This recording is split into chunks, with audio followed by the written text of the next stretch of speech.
रहमल्लाहु मन क़रअल फ़ातिहा।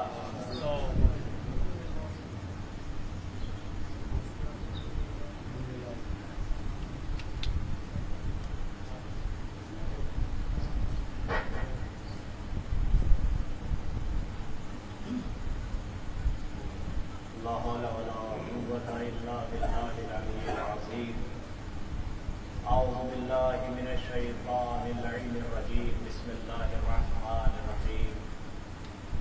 अल्हम्दुलिल्लाहिल्लज़ी हदाना लिहाज़ा व मा कुन्ना लिनहतदिया लौला अन हदानल्लाह लक़द जाअत रुसुलु रब्बिना बिल हक़्क़ बिल क़ासिम मुहम्मद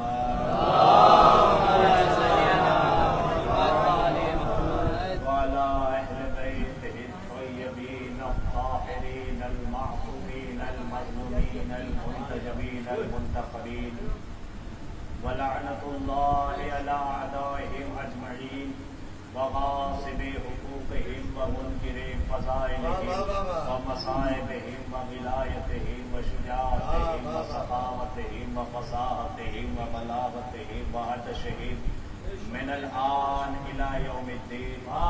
अम्मा बाद क़ाल अल्लाहु तबारक व तआला फ़िल क़ुरआनिल करीम व हुवा असदक़ुस सादिक़ीन व क़ौलुहुल हक़्क़। बिस्मिल्लाहिर रहमानिर रहीम। अलम तर कैफ़ा फ़अला रब्बुका बि अस्हाबिल फ़ील। सल्लल्लाहु अलैहि वसल्लम।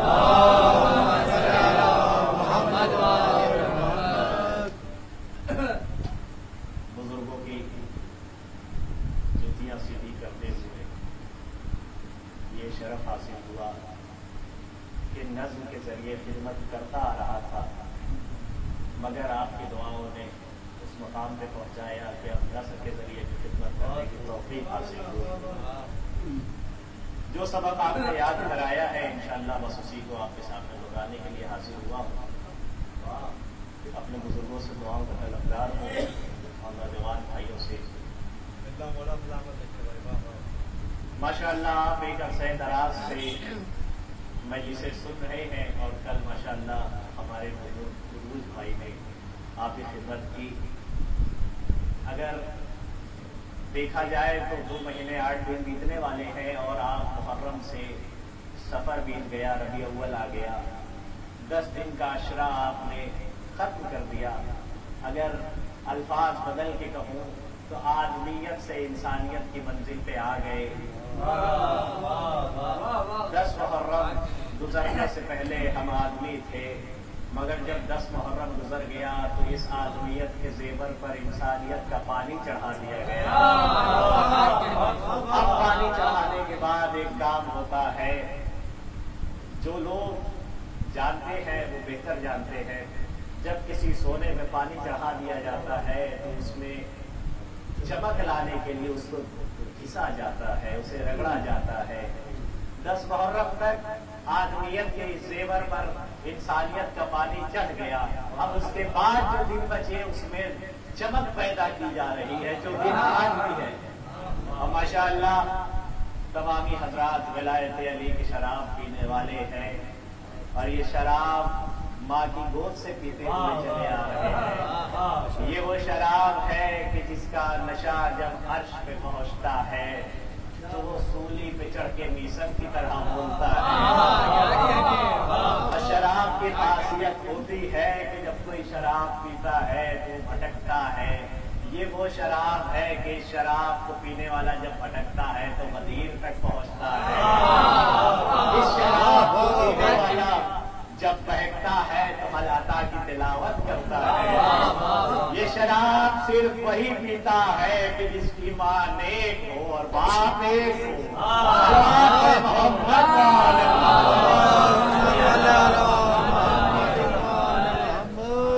ये तमीदी गुफ्तगू थी, ज्यादा वक्त लेता नहीं है।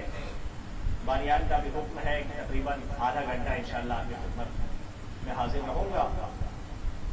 मैंने कुरान मजीद की एक मशहूर मारूफ सूरह फ़ील की शुरुआती आयत की तिलावत करने का शरफ हासिल किया।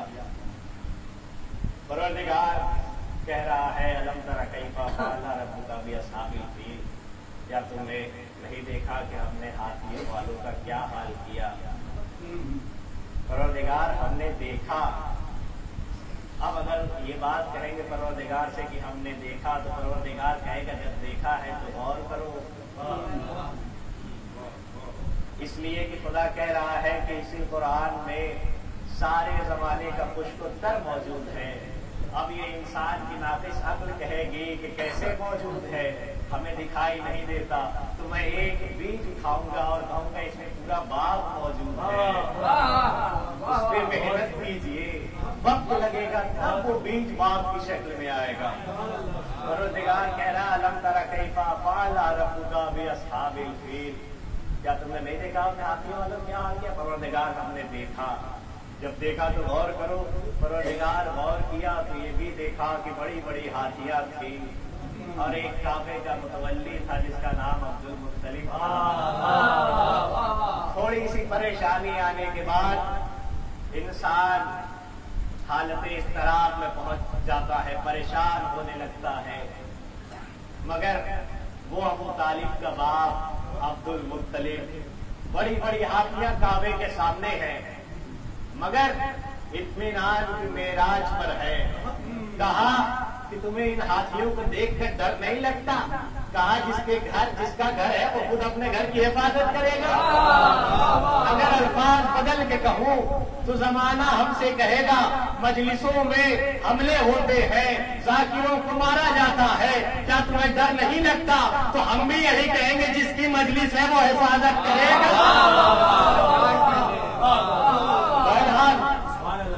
इस मौजूद में गुफ्तगू नहीं करती।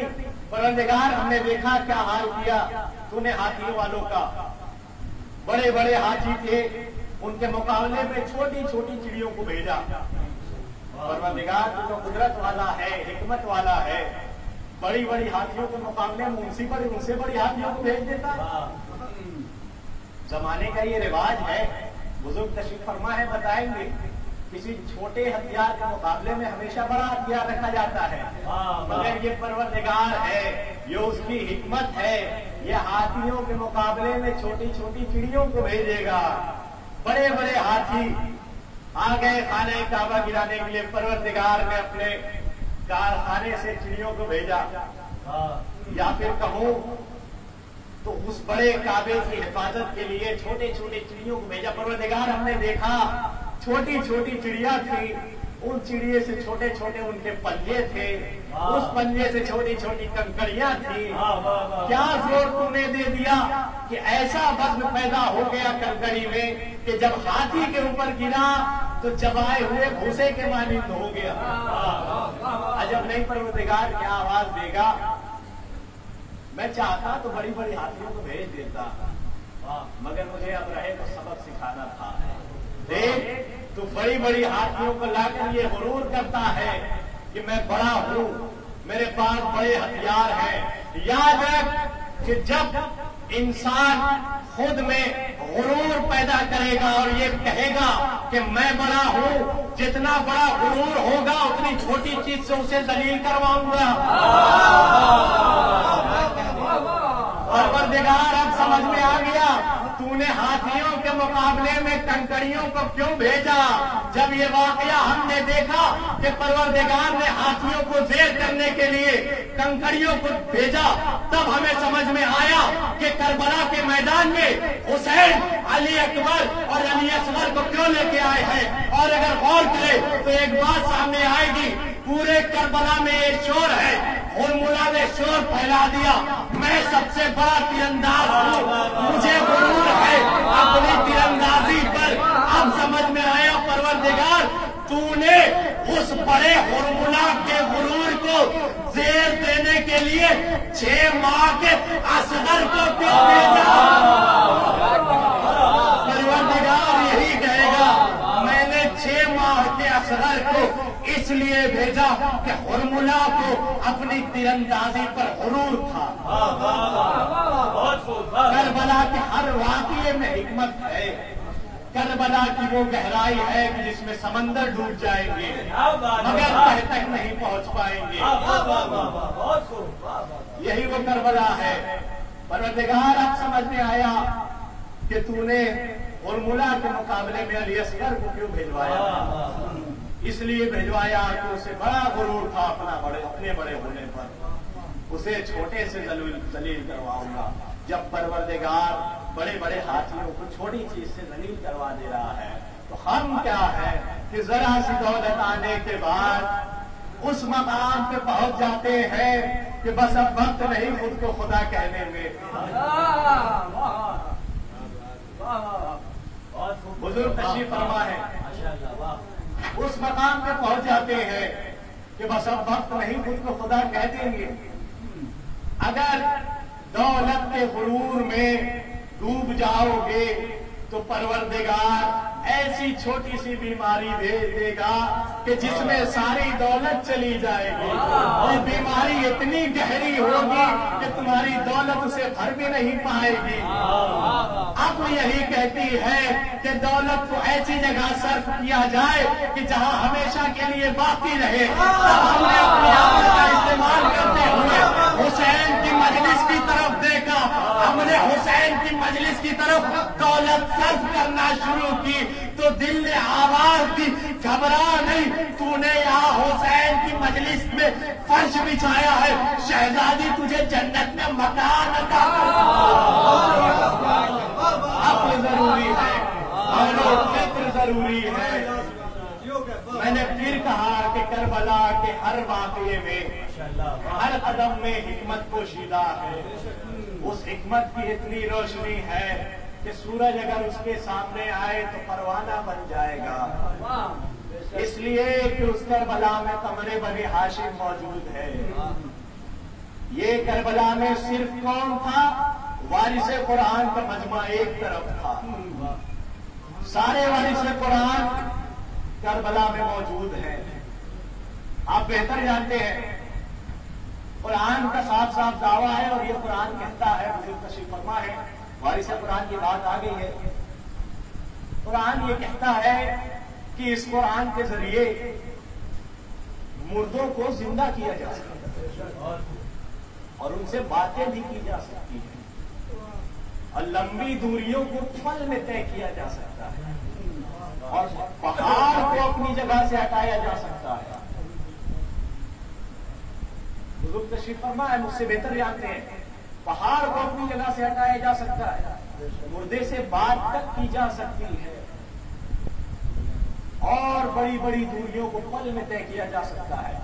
कुरान ने ये तीन चीजें कहकर इंसानी अक्ल को इस तरफ इशारा किया कि देखो, जहां ये तीन चीजें पाई जाए समझ जाना वही कुरान की विरासत है।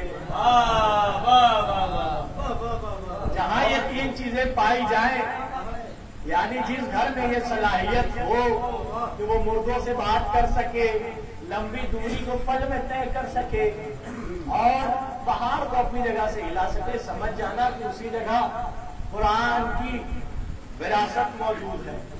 आप सलवात पढ़े तो मैं आगे पेश करूं।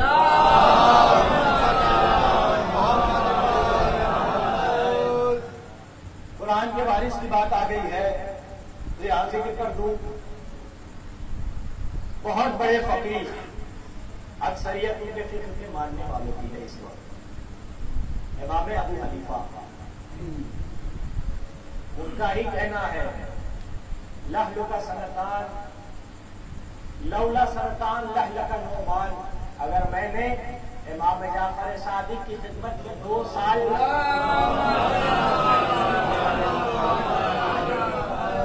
अगर इमाम जाफर सादिक की खिदमत में 2 साल लालू अदब न तय किया होता तो मैं हलाक हो जाता।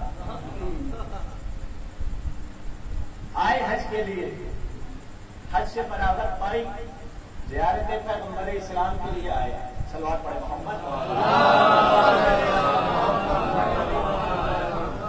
पैगंबर के रोजे की ज़ियारत की, खबर मिली कि अभी पैगंबर का एक वारिस जिंदा है, जाए वहां भी थोड़ा मिलने। अल्फाज बदल के कहूँ कि अभी मेरा उस्ताद जिंदा है, जाए उस्ताद से मुलाकात कर ले, और याद रखिएगा दरे अहले बैत से जो जुड़ जाएगा वो अगर अपनी रात जहन्नम में भी काटेगा तो उसकी सुबह जन्नत में नमूदार होगी। ये वाकया देखना है तो जनाबे हुर्गा देखिए, रात जहन्नम में काटी मगर सुबह होते ही जन्नत ने अपनी जानिब बुला लिया। खबर मिली कि अभी हमारे उस्ताद हैं, चलो उस्ताद से मुलाकात कर लेते हैं। आए, बगौर सुनिएगा इंशाअल्लाह महसूस होंगे। आए, गुलाम था बाहर, गुलाम से कहा जाओ इमाम से कह देना फला शख्स मिलने के लिए आया है। चला गया गुलाम। अभी देखा कि बाहर एक बच्चा टहल रहा है, उसके हाथ में कद से बड़ा आसा है। उन्होंने सोचा कद से बड़ा आसा है, आसा ज़हन में रखिएगा। उन्होंने सोचा कि अभी वक्त लगेगा, गुलाम जाएगा, इजाजत मिलेगी, फिर आएगा वापस। कहते चलिए इस बच्चे से बात कर लेते हैं। अभी वो सोच ही रहे थे कि बात करें कि बच्चा नमाज पढ़ने लगा। 2 रकअत की नमाज थी, नमाज फौरन खत्म हुई। ये वाक़या आप जाइएगा 14 सितारे में इंशाअल्लाह आपको मिलेगा। नमाज खत्म हो गई। कहा मियां शाहजादे इधर आओ, कद से बड़ा आसा है, बच्चा है। अब आदमी अगर कोई बुजुर्ग बात करता है बच्चे से तो उसके लेवल को उतर के बात करता है। मियां शाहजादे इधर आओ, ये तुम क्या कर रहे थे? कहा नमाज पढ़ रहा था। कहा शहरात में नमाज, रास्ते में नमाज मकरूह है, अल्लाह और बंदे में फासला हो गया। कहा फासला कैसे हो गया? कहा नहीं फासला हो गया। कहा फासला कैसे हुआ? कहा आदमी आ जा रहे हैं, अल्लाह और बंदे में फासला हो गया। उस बच्चे ने कुरान की आयत पर भी अल्लाह को कह रहा है हम इंसान की नगे गर्दन से भी करीब है, फासला कैसे हो गया? अल्लाह इंसान की नगे गर्दन से भी करीब है, फासला कैसे हो गया? कहा ये बात तो सही कही। अच्छा तुम्हारा नाम क्या है? कहा जिससे मिलने आए उसका बेटा हूं मुसीह कासिम। सलवात पढ़े मोहम्मद।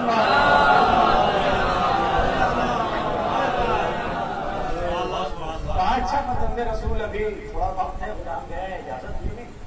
एक सवाल है ज़हन में, उसको हल कर दीजिए।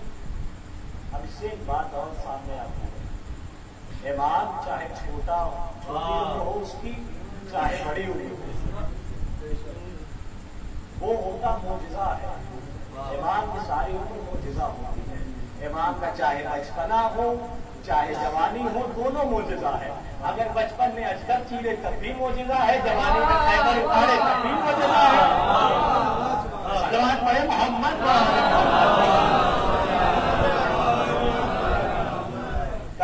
रसूल एक सवाल है, दिल में काटा है। अगर उस सवाल का जवाब मिल जाता तो बड़ी राहत हो जाती। कहा पूछिए। कहा एक बात नहीं समझ में आती कि इंसान जो काम अंजाम देता है, और ये बात लोग कहते हैं कि हर काम पत्ता भी हिलता है तो अल्लाह की मर्जी से हिलता है। बंदा जो काम अंजाम देता है क्या वो हर काम अल्लाह की मर्जी से होता है? यानी गुनाह भी कर रहा है तो क्या अल्लाह की मर्जी से माना जाता है? तो उन्होंने कहा देखो 3 किस्में हैं। इमाम जवाब दे रहे हैं, देखो 3 चीजें हो सकती हैं। या बंदा अकेला गुनाह करे, या अल्लाह और बंदा मिलकर गुनाह करे, या अल्लाह अकेला गुनाह करे। अब अल्लाह अकेला अल्लाह गुनाह करे तो ये बात तो आप में आती ही नहीं। कहा देखो अल्लाह अकेला गुनाह कर ही नहीं सकता और अल्लाह गुनाह करता ही नहीं, ये बात आपने से खारिज है। और अल्लाह बंदा अगर दोनों मिल के गुनाह करेंगे तो हमेशा सजा बड़े को मिलती है, छोटे को नहीं। लंबा आसा है कद का, कद से लंबा आसा हाथ में है। कहा देखो अगर अल्लाह बंदा मिल के गुनाह करते तो सजा बड़े को मिलती, छोटे को नहीं।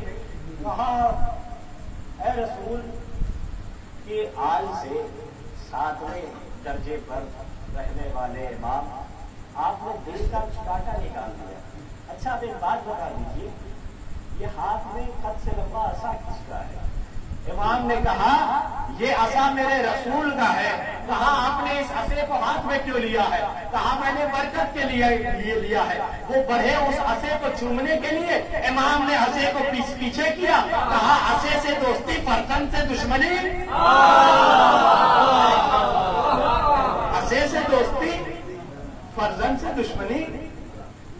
ये है वारिसे कुरान। इनका बचपना भी मोजिजा है, जवानी भी मोजिजा है, और ज़ईफ सिर्फ जिस्मानी तौर पे होते हैं। ये बात और है कि जिनको भगाया जा रहा था बस से वो ये कह दे कि इनकी अक्ल ज़ईफ हो गई है माज़अल्लाह। इमाम का बचपना भी मोजिज़ा, इमाम की जवानी भी मोजिज़ा, वारिस कुरान का बचपना भी मोजिज़ा, वारिस कुरान की जवानी भी मोजिज़ा। अच्छा, ये जो फलसफा लाया गया है कि जो काम करवाता है अल्लाह करवाता है, ये कुछ मुल्लाओं ने अपने बादशाहों को बचाने के लिए राइज किया था। मैं मुल्ला कह रहा हूँ, उलमा नहीं। इसलिए उलमा वो होते हैं कि जो यहाँ से आके जिक्र अली बयान करते हैं और तबलीग करते हैं।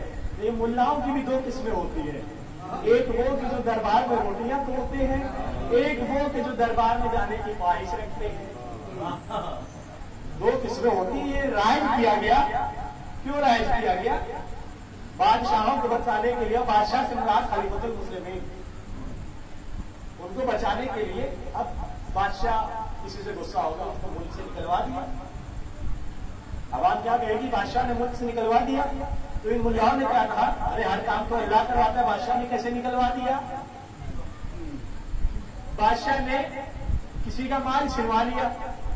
आएंगे, आवाम आएगी तो यही कहेंगे ना, बादशाह ने किसी का माल छिनवा लिया। तो ये मुल्ला क्या कहेंगे कि बादशाह ने थोड़ी छिनवाया, अल्लाह ने छिनवाया। माज़अल्लाह, अल्लाह ने।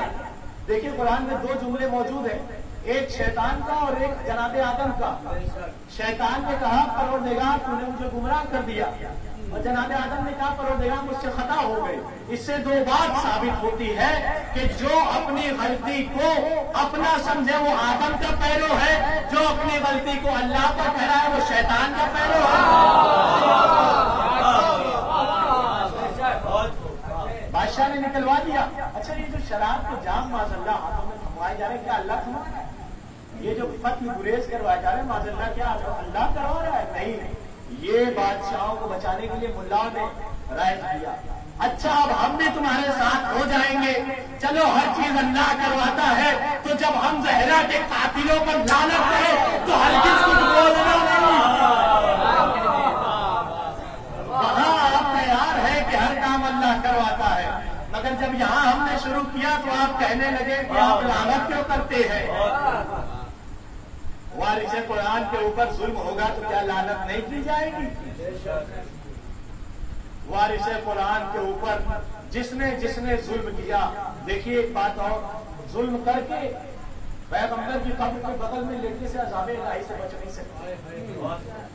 इसकी सबसे बड़ी दलील क्या है? लोग कहते हैं पैगंबर के साथ है, आग नहीं जलाएगी। रसूल मेराज में जा रहे थे जिब्रील के साथ। जिब्रील ने कहा मैं इसके आगे जाऊंगा तो मेरे बालों पर जल जाएंगे। इससे ये बात साबित होती है कि अगर पैगंबर के साथ रहोगे तब भी जलने का खतरा नहीं खत्म होगा। तो तुमने बाग़ फ़िदक वापस नहीं किया था, घबराना नहीं, पैगंबर के बगल में भी लेटे रहोगे तो परवरदिगार का अज़ाब आएगा। सलवात पर मोहम्मद हरगिज़ अज़ाबे खुदा से बच नहीं सकते। मगर एक बात और है, अगर दिल में जरा सा विलायत अली का नूर है तो जंगल में लाश को गाड़ दीजिए, वहां भी तकलीफ नहीं होगी। अगर जुमला बदल के कहूं, अगर आले मोहम्मद की मोहब्बत दिल में है तो इब्राहिम बनकर आग से बाहर निकल आइएगा। ये है वारिस कुरान पे जुल्म करने वालों पर अल्लाह कयामत तक लानत करता है। वारिस कुरान का बचपना भी मोजिज़ा, जवानी भी मोजिज़ा। अभी बताया मैंने कि कुरान के जरिए पहाड़ों को हटाया जा सकता है, लंबी दूरी को पल में तय किया जा सकता है और मुर्दे को जिंदा करके उससे बात की जा सकती है। अब ये तीन चीजें जहां मौजूद हो, खुद ब खुद इंसान समझ जाएगा कि कुरान की विरासत उसी जगह मौजूद है। हमने सारी दुनिया को खंगाला, खलीफाओं के दरबार को देखा, उलट पलट कर देखा, और जिन जिन के दरवाजों को पैगंबर ने बंद करवाया था उनके दरवाजों में झांक झांक कर देखा, शायद सिफत मिल जाए, नहीं मिली। जनाबे मौलाए कायनात का दौर था, खलीफा खिलाफत का दौर था। आया एक आदमी खलीफा के पास आके कहने लगा, देखिए कुरान के जरिए मुर्दे को जिंदा किया जा सकता है, पहाड़ को हटाया जा सकता है। मैं बार बार दोहरा रहा हूँ, नतीजे तक इंशाअल्लाह लेके आऊंगा और लंबी दूरी पर में तय की जा सकती है। आया खलीफा के दरबार में, कहा मेरा बाप मर गया, उसने अपनी दौलत कहाँ रखी मुझे नहीं पता। कहा मैं क्या करूं? कहा बताइए कहाँ रखी है? कहा मेरे पास कोई इल्म गैब थोड़ी है, अमा जब इल्म गैब ही नहीं था तो तख्त पे बैठे क्यों? कहा मेरे पास इल्म गैब थोड़ी है कि मैं बता दूं, ऐसे हल सिर्फ अली के पास मिलते हैं, उनके पास जाओ। ये एतराफ कर रहा है, मान रहा है कि अली मुझसे बेहतर है। इसीलिए कहा था जोश मलियाबादी ने, देखिए सारे के सारे रसूल हैं, पहला भी मोहम्मद है, आखिरी भी मोहम्मद है, मगर हुसैन उसमें सिर्फ एक ही है। इंसान को बेदार तो हो लेने दो, और कौन पुकारेगी हमारे हुसैन।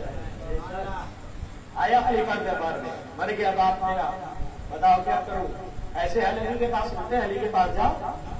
आया उस मकान पर के जिस मकान पर फरिश्ते फकीर का भेष बदल कर आते हैं, रोटियां लेकर अर्श पर जाते हैं।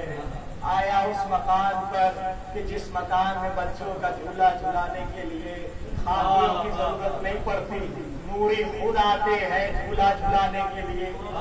आया मौलाए कायनात के दर पे, कहा मेरा बाप मर गया। कहा मैं क्या करूं? कहा कि उसमें खजाना छिपा के रखा है, आप बता दीजिए कि कहाँ रखा है, इसलिए कि इस वक्त आपके अलावा कोई नहीं बता सकता कहाँ रखा है। कहा भेजा किसने है? कहा खलीफा ने भेजा है। इमाम ने कहा जाओ उसको लेके आओ, फिर बताऊंगा कहाँ रखा है। यानी इसमें भी हिकमत छिपी हुई है, हर अमल इमाम का हिकमत है। मिंबर पे बैठ के अभी ये ख्याल आया क्या हिकमत है। इमाम ने इसलिए बुलाया कि देखे शायद ये मेरे इस करिश्मे को देखने के बाद मेरी विलायत को मान ले, शायद एतराफ कर ले। उसी तरह देखिए परवरदिगार भी रहीम है और अहले बैत में भी रहमानियत पाई जाती है, वो भी रहम करते हैं। परवरदिगार ने क्या कहा था कि अगर फिरौन डूबते डूबते भी कहता कि परवरदिगार मेरी मदद कर तो मैं उसे बचा लेता। आया खलीफा के दरबार में, कहा अली बुला रहे, कहा है कि साथ साथ चलेंगे तभी बताऊंगा। चलिए उठा, चला मौलाए कायनात की जानिब। अब अली उठ रहे हैं, हाथ में इमामत की तस्बीह ली, सर में इमामत की दस्तार रखी, हाथ में तबर्रे का असा लिया, बढ़ गए उस जानिब के जिस जानिब जनाजा रखा था। खलीफा है, वो वारिस है उस दौलत का और कुरान का वारिस है। साथ साथ तीन चीजें हैं, देखिए जिंदा किया जा सकता है मुर्दा, पहाड़ को हटाया जा सकता है, लंबी दूरी को पल में तय किया जा सकता है। जहां तीन चीजें मिले वही कुरान की विरासत है। बढ़े अली जा रहे हैं, सर पे रहमत का साया है, फरिश्ते देख रहे हैं कि अल्लाह का वली एक और करिश्मा करने जा रहा है। अली गए, कहा उस बंदे ने कि ये मेरे बाप का जनाजा है, वो ईसा थे जो कहते थे कि उठ जा अल्लाह की मर्जी से। अली ने ठोकर मारी, कहा उठ, बताओ माल कहाँ छिपा के रखा है। अली ने मुर्दे से बात की, पहली चीज साबित हो गई, जो मुर्दे से बात करे वो कुरान का वारिस है। अब दो चीजें बची, लंबी दूरी को तय करना। अब हमने दूसरी चीज तलाश करने के लिए इस्लाम की तारीख को खंगाला और देखा कि एक ऐसा वाकया था कि जिसमें अगर अली न जाते तो इस्लाम का 40वां हो जाता। खैबर से मदीने की दूरी 160 किलोमीटर, 39 दिन बीत गए, नादे अली ज़बाने मोहम्मद पे आ गई और उस तरफ मदीने में कहने लगे अली कंबर चलो पुकार रहे हैं हमें नबी, दुल्दुल को प्यार करके ये फरमाया उस घड़ी, आज इस तरह से चल के पलक कांपने लगे, दोनों जो तेरे साथ हवा हाँफने लगे। जनाबे कंबर ने रखा थामी, इमाम ने कहा आंख बंद कर, आंख बंद की, कहा आंख खोल, आंख खोली, देखा खैबर में मौजूद है। दो चीजें साबित हो गई, मुद्दे से बात करे, लंबी दूरी को पल में तय करे। अब तीसरी चीज, आप जाइए देख लीजिएगा, जितना खोजिएगा अहले बैत में से किसी ने पहाड़ नहीं बताया, किसी ने नहीं। अब यहाँ पे मामला फंसा। अब आप लोगों के जहन में सवाल आता होगा, क्या अहले बैत कुरान की बारिश नहीं मांगता? मगर नहीं, हमने एक वाकया देखा कि जिसमें ईसाइयों का हुजूम था और कह रहे थे ये वो शख्सियत आ रही है कि अगर इशारा कर दे तो पहाड़ अपनी जगह छोड़ दे। वो था मुबाहिला, जिसमें पैगंबर आगे थे, शहजादी बीच में थी, अल्लाह का वली पीछे था।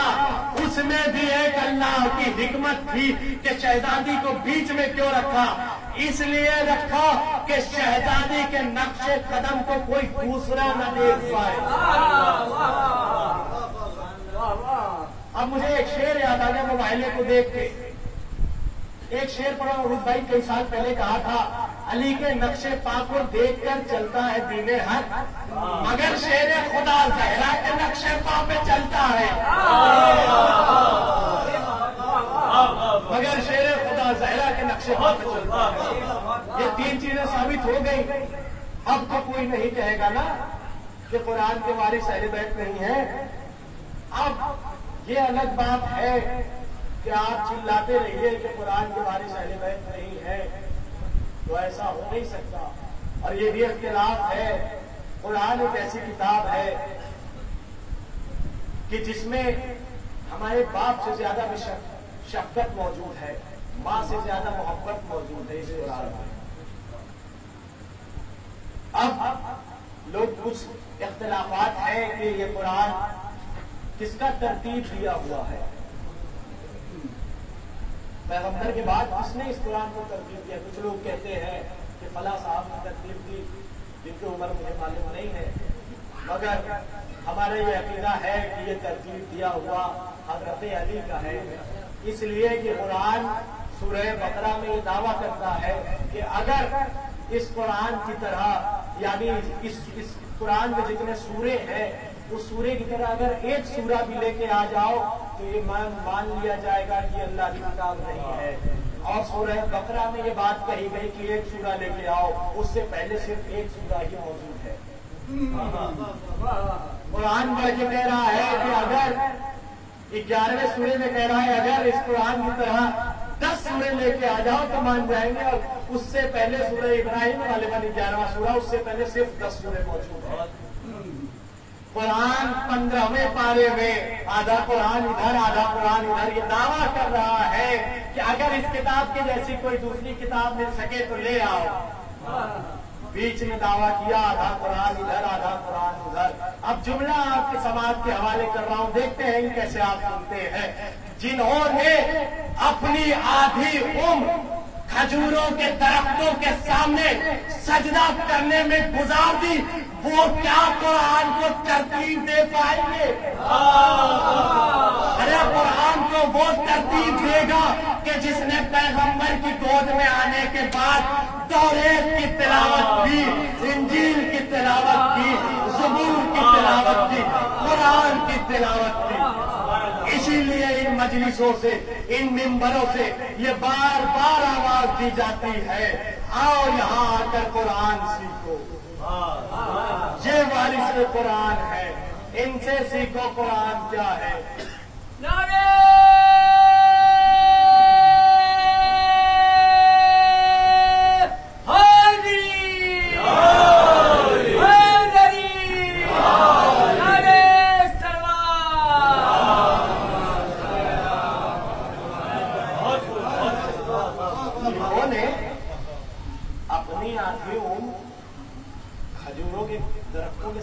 सजदा करने में गुजार दी। खजूरों को खुदा कहने वाले लोग क्या खुदा की किताब को तरतीब देंगे? ये अलग बात कि शैतान लोगों के जहन में इतना गालिब आ गया कि अली को लोगों ने भुला दिया। इन्होंने ही कहा है, जिन्होंने खजूरों की दरख्त के सामने सजदा किया है, लौला अली लका उमर, अगर अली ना होते तो उमर हलाक हो जाता। ये जुमला हमारे भाई नहीं, हमारी जान जो है अहले सुन्नत हज़रात, उनकी किताबों में मौजूद है। ये हमारी जान है, भाई नहीं है। जान भाई से बढ़ के होती है। इसीलिए हम अज़ा खानों का दरवाजा हमेशा खुला छोड़ते हैं कि शायद कोई हुर बन के आ जाए, खुद ही आ जाएगा ये सारा जहां हुर बनकर। तुम अज़ा खानों का दरवाजा खुला रहने दो। दुआ करें हमारे भाई जो अभी आवाज सुन रहे हैं कि परवरदिगार हमारी मारिफत में इजाफा फरमाए। ये वारिस कुरान है, जिनकी अक्लों पर शैतान गालिब आ गया, उन्होंने वारिस कुरान को नहीं पहचाना। इसी वारिस कुरान की दुश्मनी निकालने के लिए एक हुजूम के जो मुसलमान का लिबादा उड़े हुआ था, करबला के मैदान में आया।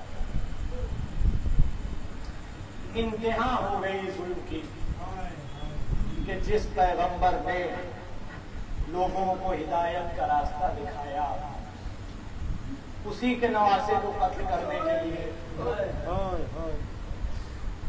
पैगंबर की शहादत के बाद, अली की शहादत के बाद, ज़हरा की शहादत के बाद करबला के मैदान में आ गए। जुल्म उसी दिन से शुरू हो गया था कि जिस दिन पैगंबर की शहादत हुई, कभी दरवाजा जलाया गया, कभी जहर दिया गया, कभी अली के गले में रस्सी डाली गई। वो जुल्म चलता चलता करबला आ गया, जुल्म की इंतहा हो गई। पैगंबर कफन बांट रहे थे अपने घर में। मौलाए कायनात को एक कफन दिया, शहजादी कौनैन को एक कफन दिया, हुसैन भी मौजूद थे। हुसैन देख रहे थे पैगंबर कफन बांट रहे हैं, हुसैन इंतजार कर रहे थे शायद मुझे भी कफन मिले। हुसैन देख रहे हैं माजरा, पैगंबर ने जनाब ज़हरा को एक कफन दिया, मौलाए कायनात को एक कफन दिया, इमाम हसन को 2 कफन दिए। अजब नहीं देख पूछा, पैगंबर आपने हसन को 2 कफन क्यों दिए? कहा वो वक्त आएगा कि जब मेरे हसन का जनाजा निकलेगा तो उसमें इतने तीर बरसाए जाएंगे कि उसका कफन खून में डूब जाएगा, जनाजा फिर वापस लाया जाएगा। अजब नहीं, हुसैन ये मंजर देख रहे थे। हुसैन लरस गए, नाना ने सबको कफन दिया, मुझे कफन नहीं दिया। कहा कि बेटा हुसैन, तुझे कफन भी मैसर नहीं होगा। करबला की जलती रेत है, 71 लाशें उठा चुका 61 साल का बूढ़ा, कभी अपने 18 साल के करियल जवान के कलेजे से बर्छी का फल खींचा, कभी 6 महीने की लाश को जमीन में गाड़ा, कभी अपने भाई के निशाने कासिम के टुकड़ों पे इकट्ठा करके खैमे में लाया।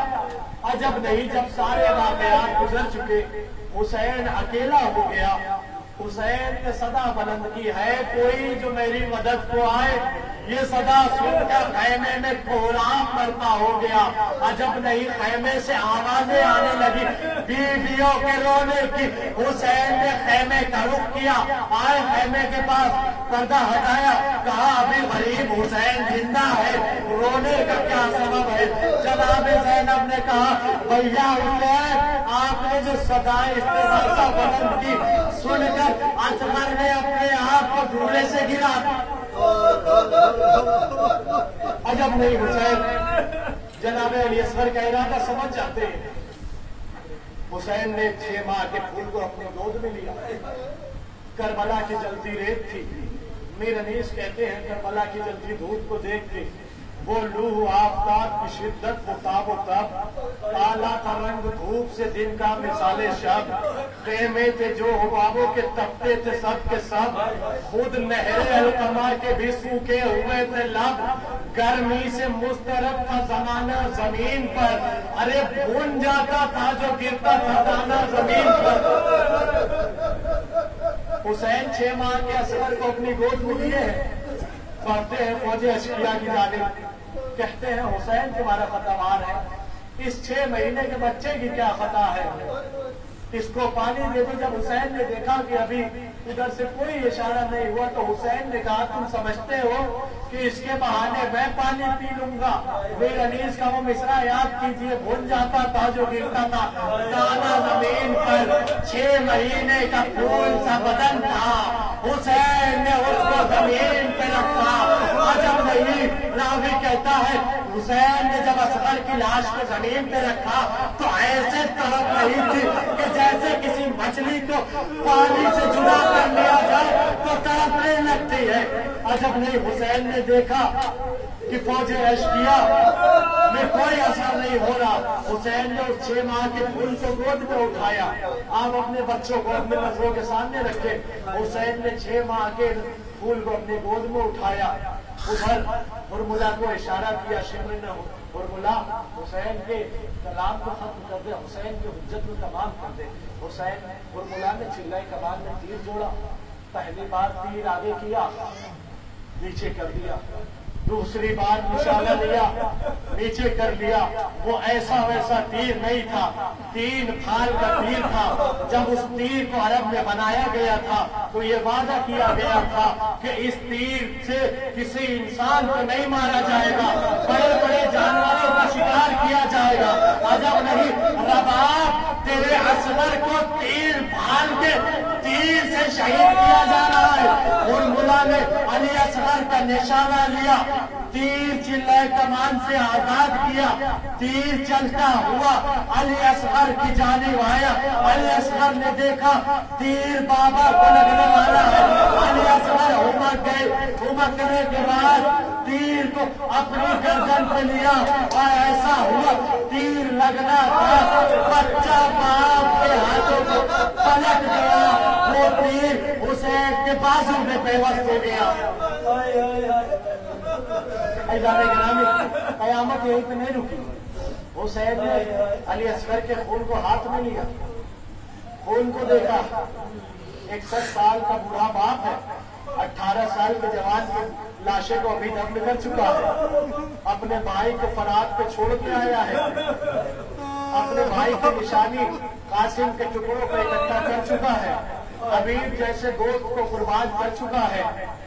दिन की धूप है, प्यास की शिद्दत है, भूख का गलबा है। ऐज़ाने गिरामी, हुसैन ने अपने चुल्लू में देखा, अली असगर के खून को देखा, आसमान की जानिब देखा, सोचा आसमान में फेंके, आसमान से सदा आई, हुसैन अगर इस बच्चे का एक कतरा आसमान की जानिब आया तो याद रखो महशर तक बारिश नहीं होगी।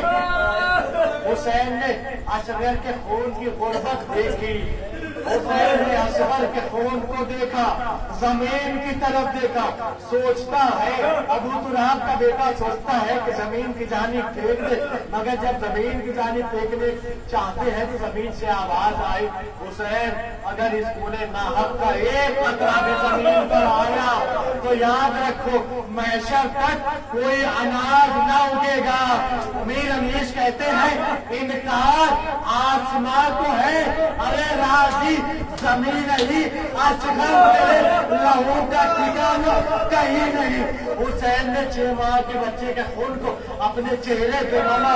अपने चेहरे पे मलने के बाद हुसैन ने जनाब अली असगर की लाश को दफन करने के लिए बढ़ते हैं, जुल्फकार निकालते हैं, कब्र खोदते हैं, देखते हैं कि कहीं से रोने की आवाज आ रही है। हुसैन ने गौर किया तो देखा कि जुल्फिकार रो रही थी। हुसैन ने जुल्फिकार से पूछा क्यों रो रही है? कहा ऐसी गुर्बत आ गई। अजब नहीं, हुसैन ने जनाब अली असगर के लाश को दफन किया। मीर अनीस कहते हैं नन्हे से लहर छोड़ के असगर को गाड़ के शब्बीर उठ खड़े हुए दामन को झाड़ के। ये रिवाज है जमाने का कि जब कोई मुर्दा दफन हो जाता है तो उसकी कब्र पे पानी डाला जाता है। मगर चाहे कौसर का बुलारा इतना गुर्बत ज़दा था, गुर्बत में इतना मुब्तला था कि हाय उसे पानी भी नहीं था। हुसैन ने आंसुओं से अली असगर की कब्र को तर किया। अभी कब्र को तर ही कर रहे थे, पीछे से आवाज आई अस्सलाम अलैकुम या अबा अब्दुल्लाह। हुसैन ने देखा कि इस गरीबी में इस गरीब को कौन सलाम करने वाला है। घूम के देखा तो सोहरा का खत आया हुआ था। हुसैन ने सोहरा का खत लिया, सोहरा के खत को पढ़ा। अयूदाने घराने वक्त दो जुमले और रहमत का बात। हुसैन ने सोहरा के खत को पढ़ा और पढ़ने के बाद उसमें लिखा था बाबा अली अकबर वादा करके गए थे कि वो मुझे लेने आएंगे। अच्छा अच्छा बाबा, मैं अब तो अली असगर बड़ा हो गया होगा, उठनी हो चलने लगा होगा। बाबा ये कुर्ता मैं भेज रही हूँ, मेरी तरफ से अली असगर को पहना दीजिएगा। बाबा ये कुर्ता मैं भेज रही हूँ, अली असगर को पहना दीजिएगा। अजब नहीं, हुसैन ने ये खत पढ़ा और कहा बाबा, उसमें लिखा था बाबा बाबा मेरी तरफ से अली असगर को प्यार कर लीजिएगा। हुसैन ने कासिद की तरफ देखा, कहा इसने जिस असगर को कुर्ता पहनाने के लिए मेरी बच्ची ने लिखा है, अभी मैंने उसको दफन किया। हुसैन ने उस गुर्बत के हालत में जनाब सोहरा के भेजे हुए उस कुर्ते को अली असगर की लाश पे रखा। एक सदा बुलंद हुई, हुसैन गरीब हो गया, हुसैन गरीब हो गया। फराज का पानी नैज़ा उछला, मुनादी ने निदा दी, हुसैन गरीब हो गया। इन्ना लिल्लाहि व इन्ना इलैहि राजिऊन। रज़न बिक़ज़ाइही व तस्लीमन लिअम्रिही। हमारे हमारी इस मुख्तसर सी इबादत को कबूल फरमा। बारे अल्लाह हमसे जो गलतियाँ हुई उन गलतियों को मुआफ़ फरमा। बारे अल्लाह हमें अगले बरस जिंदा रहने की तौफीक दे, हमें अगले बरस भी अय्याम अज़ाशत देख सके। बारे अल्लाह अपने हुज्जत के ज़हूर में ताजील फरमा, उनके अवाल इंसान को शुमार फरमा।